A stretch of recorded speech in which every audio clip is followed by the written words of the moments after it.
Olá, pessoal. Esta é a quarta parte do enfrentamento do tema imunidades penais. Na aula passada, estudamos as imunidades dos parlamentares federais, senadores e deputados federais. Para quem não sabe, os senadores representam os estados e o Distrito Federal, nos termos do artigo 46 da Constituição Federal. E os deputados representam o povo, conforme o artigo 45. Nós temos 81 senadores, soma equivalente a 3 senadores por unidade federativa, 26 estados mais o Distrito Federal. E temos também 513 deputados federais representantes populares. O artigo 53 da Constituição dispõe sobre a imunidade material dos parlamentares federais. Então, você precisa saber responder a pergunta: os parlamentares estaduais do Distrito Federal e os municipais também gozam dessa mesma prerrogativa?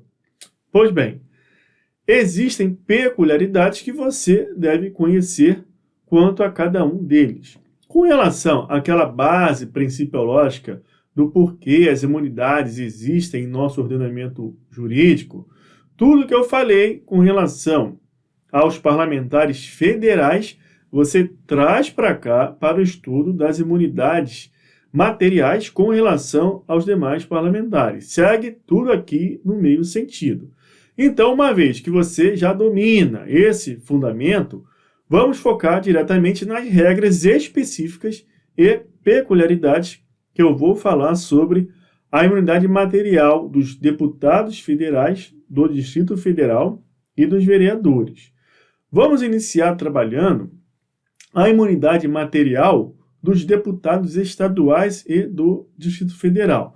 Todas as imunidades conferidas aos senadores e deputados federais são aplicáveis aos deputados estaduais e distritais, por força do artigo 27, parágrafo 1º da Constituição. Observe o texto.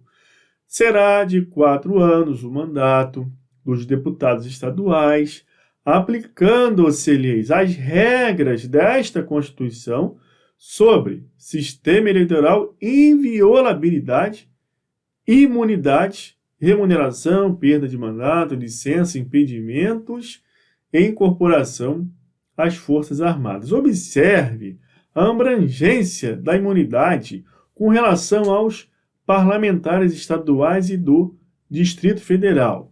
Note que o texto do artigo 27, parágrafo 1º, é detalhista. Ele cita as duas palavrinhas mágicas, inviolabilidade e imunidade. Sendo assim, é cristalino que ambas as prerrogativas da imunidade material e formal dos parlamentares federais alcançam os parlamentares estaduais e do Distrito Federal. E os vereadores, pessoal? Os vereadores são parlamentares também, só que do âmbito municipal, e gozam da imunidade material, igualmente por força de texto expresso da Constituição. Observe o texto do artigo 29, inciso 8 da Constituição. O município reger-se-á por lei orgânica, atendidos os princípios estabelecidos nesta Constituição, na Constituição do Estado, e os seguintes preceitos: inviolabilidade dos vereadores por suas opiniões, palavras e votos no exercício do mandato e na circunscrição do município. 3 detalhes importantes que você deve guardar com relação à imunidade dos vereadores. Primeiro, o texto do artigo 29, inciso 8 da Constituição, somente fala em inviolabilidade, mas não em imunidade, diferentemente do texto do artigo 27, parágrafo 1º, que trata das imunidades dos parlamentares estaduais e do DF.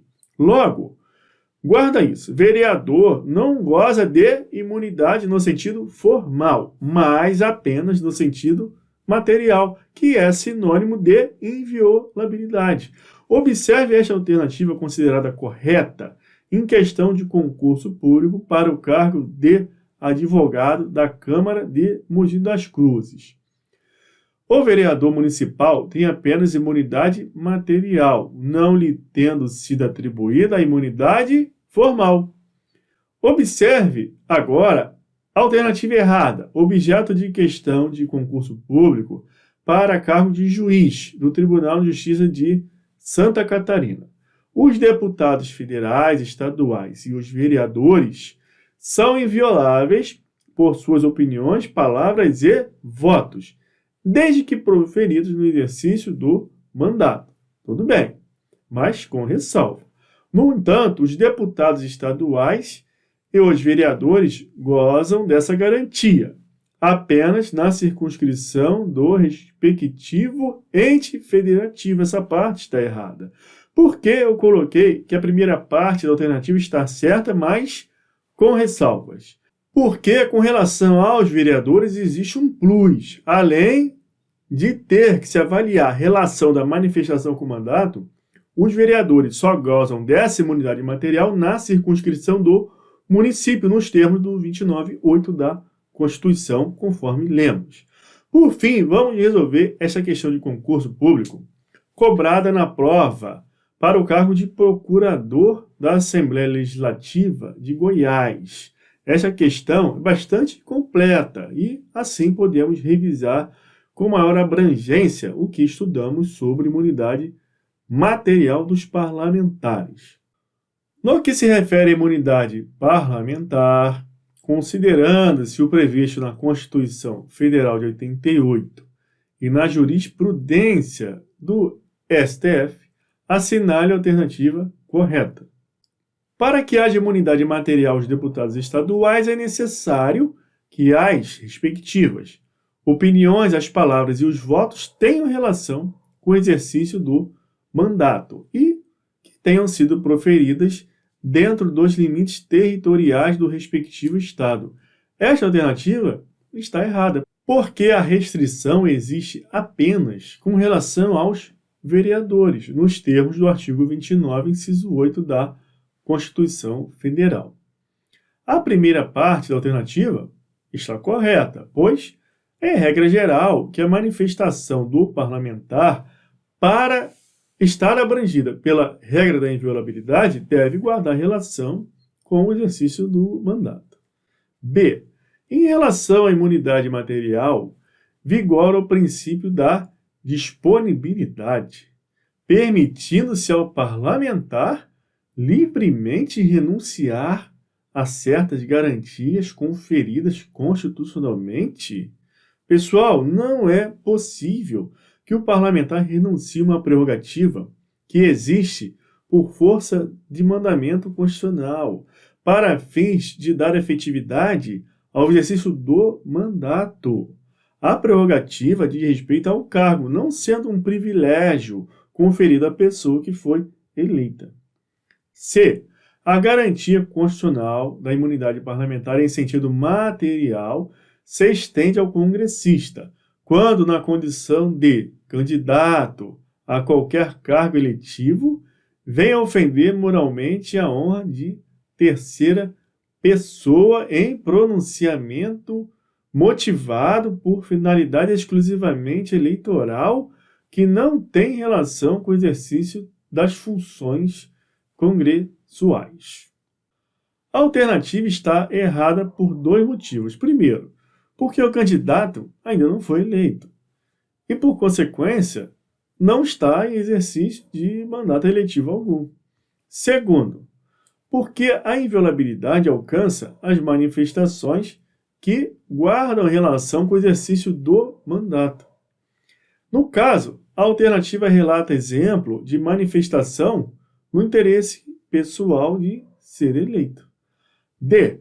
A ofensa irrogada em plenário, dependente de conexão com o mandato e líder a responsabilidade civil por dano moral. Perfeito.